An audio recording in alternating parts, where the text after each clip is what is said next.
The recent progress in negotiations between London and Brussels regarding the Northern Ireland Protocol is, of course, a good reason to delay the elections that should otherwise be taking place, or should have taken place now.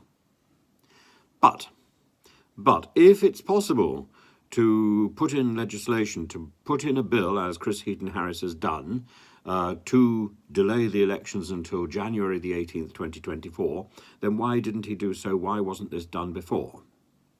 This idea that things are going to improve if you put a hard deadline on them is an idea which is anchored in some sort of Mickey Mouse political universe.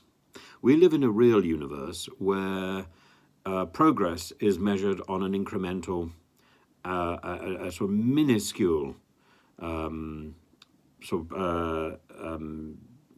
continental drift. Things move slowly. And putting a hard deadline on something is really like imposing some sort of triggering an earthquake or something, just simply to reference recent events. We don't want that. What we want is the slow slide towards progress, the slow drift towards a changing of views and a changing of mindsets. And that's what's necessary in Northern Ireland. Not a quick fix, a slow drift. And so Chris Heaton-Harris is absolutely right to put off an election. But in the meantime, how is Northern Ireland going to be governed?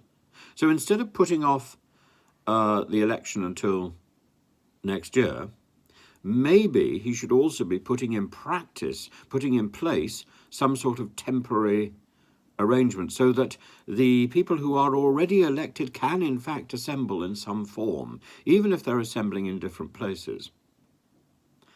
I think if you look at the progress since the Good Friday Agreement, the problem is that Northern Ireland has been without an executive for almost half of that time, and that is wrong. That is wrong. So maybe there is something wrong in the blueprint. Maybe there's something wrong in the execution. Either way, a little bit of positive fiddling in Westminster should be able to sort out the problem.